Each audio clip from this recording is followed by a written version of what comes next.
We call ourselves CiiiTY, but we global. And everybody that has a voice is allowed to be vocal. Welcome back, everybody. Jerry Novato, CiiiTY Media, changing the youth media. I'm with my boy Cray.Dot. Yes, sir. What's up, baby? Hey, it's a blessing to be here, bro. I appreciate you. Yes, sir. Yes, sir. Before we get started, this podcast is brought to you by Vibin. Please shout out to our partner in crime, Palm Beach Connects. Y'all follow that. Yeah, man. So your name is interesting, Cray.Dot. When I first heard it, I thought of K.dot, and I'm pretty sure I'm on point with the influence. Yes, sir. So for those of you who don't know, I hope no cops are out there listening, but no, I'm just playing.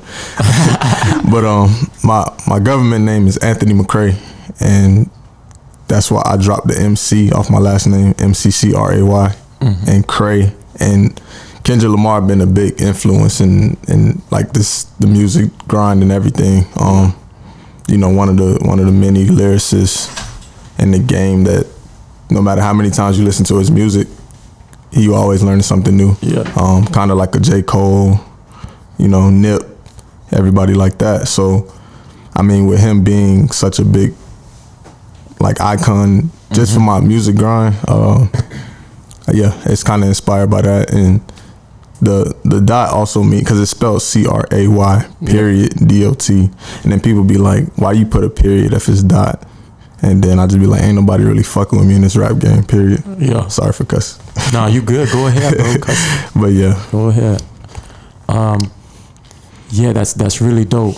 That's really dope. So you put the, go ahead and run that back. So you put the actual dot and the dot. Yeah, I spelled and saying what? Right. So, well, with K.dot, he put the dot as well. So yeah. K.dot, but my meaning for the actual spelling of the word is like I'm the last. You know what I mean? So like period. Right. Okay. Period. Right. For all the city girls out there. Yeah, city boys winning. City, yes sir. Again. We got 1,000. Yes sir. Yeah, that's interesting, man. That's real dope. How long you been rapping? I know you got your newest EP's 2020. Yes, sir. You got a lot of work on SoundCloud. You've been doing your thing, but I feel like you've recently been making those strides to get everything on all platforms. Yeah, I'm gonna go ahead and answer your first question. I've been doing music. Well, okay, I'm gonna tell you the story. So, music's been a part of me since adolescent. You know what I mean? I can get on anybody's song, R&B, rap, and sing it or rap it just how that rapper or singer does it, pitch, everything. You know what I mean? And then one day, my cousin, shout out Larry Grayson, he just came to me and was like, "Bro, why you don't make your own music?" You know, at first I was just like, "Nah, bro, I ain't really, you know what I'm saying, I ain't with it." But like the more I start to see, like I got a story to tell as well. So, I mean, one day I just tried it out. I got another good friend of mine. He go by Bub the Great. His name Nathaniel Cross Jr. Okay, I think you had a song with him. Yeah, we got a lot of music. Okay. We got some more stuff on the way. But he was like, "Bro, hop on a song with me." And then ever since then, I was like, "Yeah, bro, I got to go hard." So I would say within the last 2 years, I made the leap from just recording music to making Cray.Dot a brand. You know what I mean? Branding myself. Merch on the way, by the way. Yeah. But the last 2 years been pretty heavy. Everything I do now, I try to at least lease the beat, buy it in some sort, so I can get it out on every platform. I had most of my music on SoundCloud until some of my supporters came to me and was like, "Yo, we don't really use SoundCloud like that." You know what I mean? Yeah. And it got me in the mindset like, all right, so people are actually trying to hear what I'm saying. You know what I mean? And they don't want to just go to one platform for it. So everything I've been doing from here on out. You mentioned the EP, Cray Day is out everywhere. It's been on SoundCloud for about a year now. But I just got all the beats leased, and now it's out on every platform. If wherever you want to go listen to it, Cray Day by Cray.Dot. it's just a little glimpse of what you are. Yeah, exactly my footstep into the actual rap game. For those who don't already know me, yeah. I actually used to go by Fresh Ace. Oh, word. It was kind of, you know, you had Haitian Fresh, you had, you know, like in Ace Hood. So a lot of people was like misconstruing what I was saying. Yeah. And then, you know, once the Cray.Dot brand hit, and everybody like they when they listen to my music, even if I don't be on a song, if I'm on IG posting a video or something, they looking for it's Cray.Dot, you know. That's like my tag. And you know, people hit me up sometimes and they be like, dang man, I thought you was gonna do it this time, you know what I mean? Yeah. I'm like, oh, they really condoning what I'm doing, you know what I mean? And it's more heartfelt than I can ever explain through a microphone. That's why I do the music as well. But yeah, like you said, more music on the way. I actually dropped a date yesterday on my IG. My IG, by the way, _ Cray.Dot, CRAY.DOT. I dropped a date for my upcoming mixtape. So y'all be okay. So you got a mixtape coming. Okay. So are you do you enjoy creating projects more than anything else? Because as a Kendrick Lamar fan, I would expect you to enjoy the process of making projects and a body of work that people can listen to and it can flow from one song and then the other and stuff like that. Man, listen, I don't know. You hit it right on the head, bro. So, you know, singles are cool. I actually did a poll about a few weeks ago asking people, do they want more singles or more projects, or you know, to work on the mixtape, and it was kind of a 50-50 rule. But like you said, I think projects get so much. It's like the underdog of music. You know what I mean? I take the little things out of music, like the transition in between each song. Roddy Ricch did it great on his Please Excuse Me for Being Antisocial. Man, yeah, if you actually listen to the end and the beginning of each song, it flows like a flow. It flow for sure. And yeah, that's actually the approach that I'm taking. Kendrick Lamar is, I don't know, it's really unexplainable. And sometimes I have to humble myself because I shoot high for the stars. I mean, shoot for the moon, but you know what I'm saying? If I don't hit the moon, I'm amongst the stars. Exactly. Sure. You know what I mean? But yes, sir. So what was your earliest influence from Kendrick Lamar? What was that first record that made you like, man, I gotta check out more of this dude? My boy, what was the song?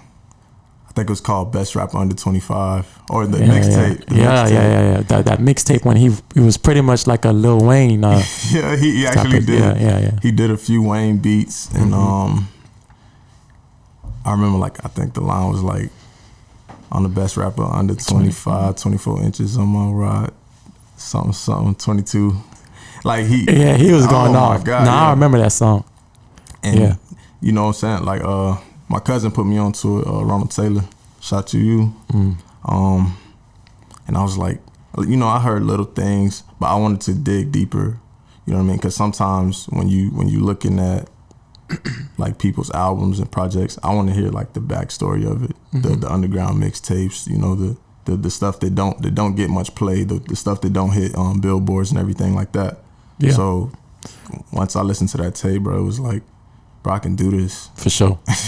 I can do this. What's your perspective on rap as on a competitive standpoint, as far as competition and being the best and striving for that number one spot?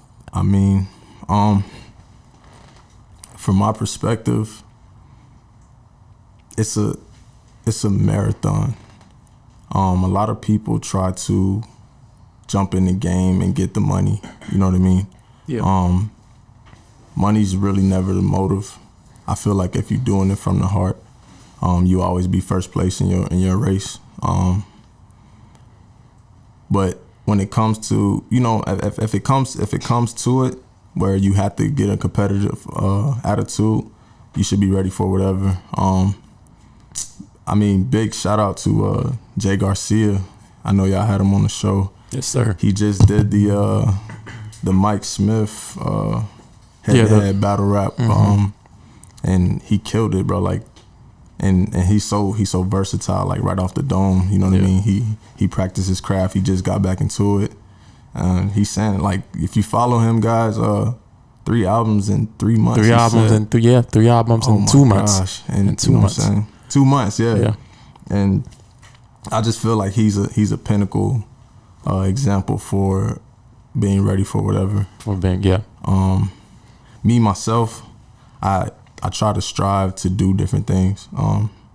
Freestyles, written word, melodies. Right. Just try to be as open book as possible, because you never know who will come into your circle and what they need. You know what I mean? So just try to be ready for whatever. But I just, if you're doing it from the heart, boss, and you feel like, you know what I'm saying, what you're doing is for you, and you doing it for your supporters, the people who do love what you do, then you already in first place, bro. Don't just half-ass it.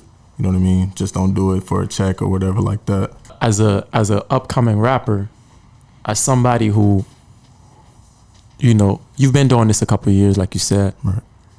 But you still got a lot ways to go. What do you think is the biggest challenge for you in terms of growth, in terms of getting your music out, putting your music out in front of everybody? Defeating myself mentally. I've got songs that never hit a mic because I'll sit after I critique myself. I got a little home studio I purchased, putting pieces together along the way, and I'll do music on my downtime. I'll do music when I'm mad. I'll do music whenever, you know what I mean? Because that's my go-to. Yeah. And I may make something that someone else needs to hear, but I just get in my own head and be like, nah, that ain't it. You know what I mean? And I try to break that barrier, because I don't know that.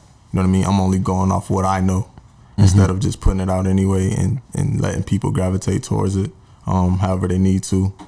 I know a large example for that was X. Him being from Florida, from Broward as well.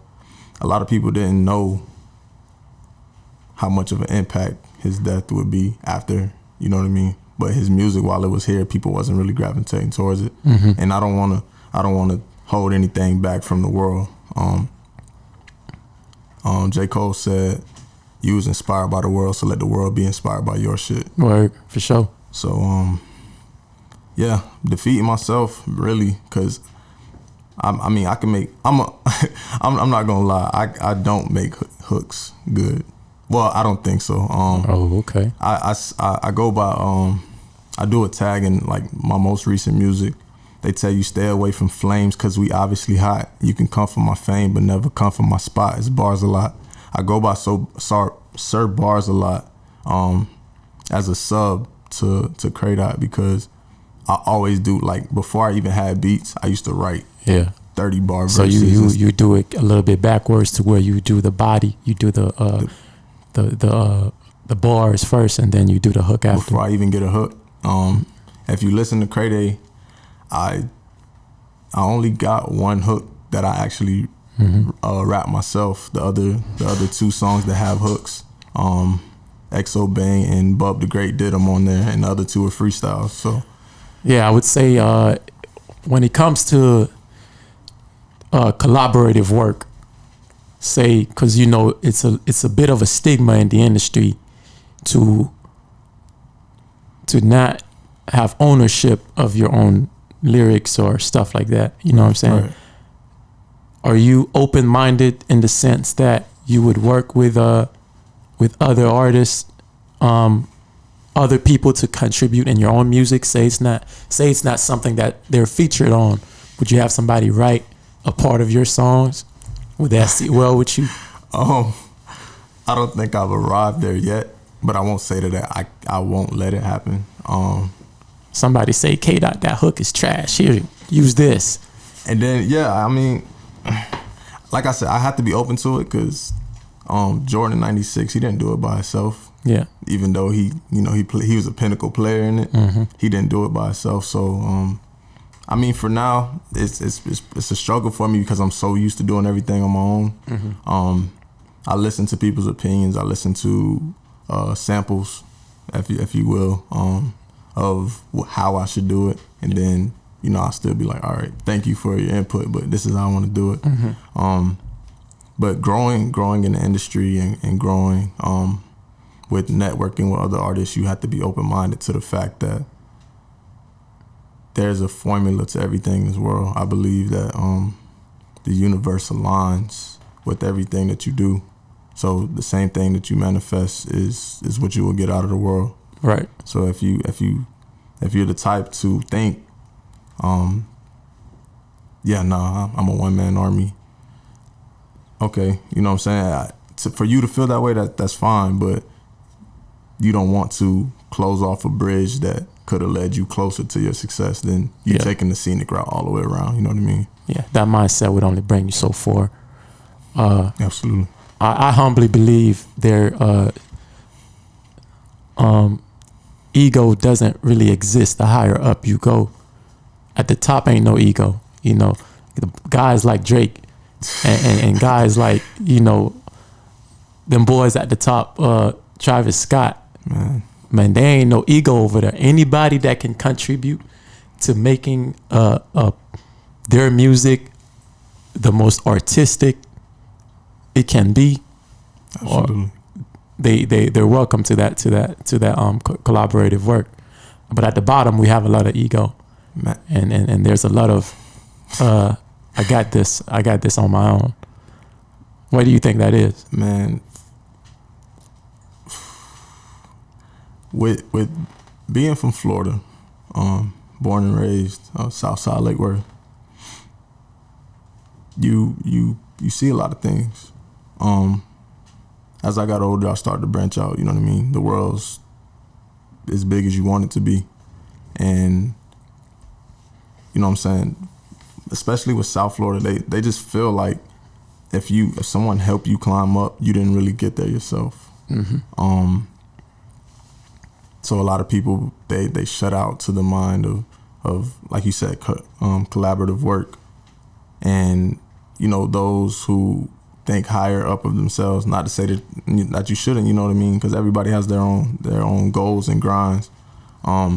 They'll charge like a crazy price for a feature, and then they're not even getting like 500 plays on their songs, stuff like that. Crabs in the barrel mentality though.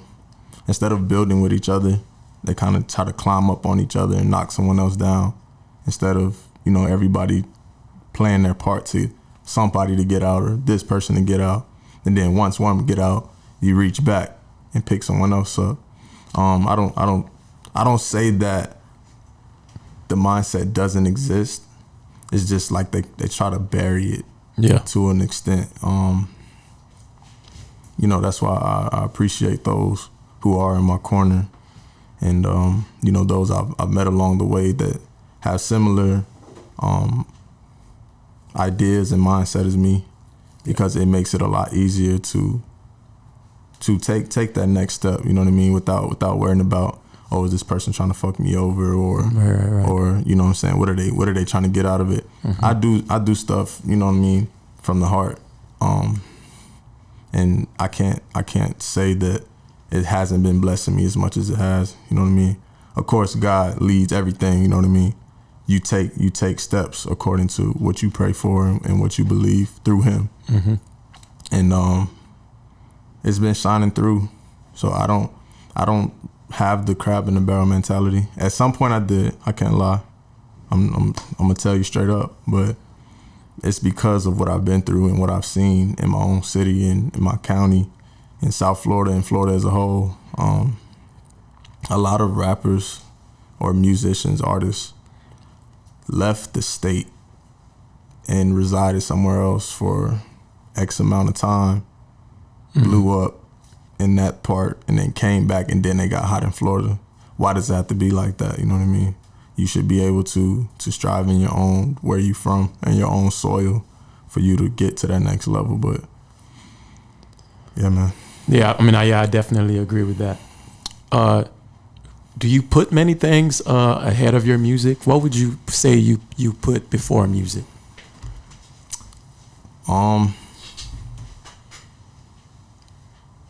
Probably family. Even though I shouldn't. Oh, you don't. I You know don't it think? sounds crazy. Nah, I mean, all right. Let me try to. So, my parents are.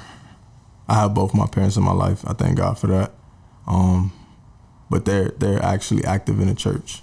Okay. So, you know, with the mindset of, you know, if it's profanity or anything coming out your mouth is not for God. You know what I mean? Yeah. It's not for Jesus and everything like that. So I battle with it, recording myself, because I feel like I only have to have a certain amount of time, or I can only put so much into it without offending them in their household. You know what I mean? I've been opening up a little more to it, and I feel like now that they're seeing I'm making leaps on my own, not going to them for certain stuff and everything like that, that they're believing that this is what I want to do. You know what I mean? And they're kind of being a little bit more lenient with it. It's not even like we had the conversation like, yo. Yeah. But it's just out of respect in my heart. You know what I mean? My moral compass is it shines bright. You know what I mean? When it comes to those type of things, big on respect, big on you know, respecting your elders, respect someone till they give you a reason to not respect them. We are CiiiTY.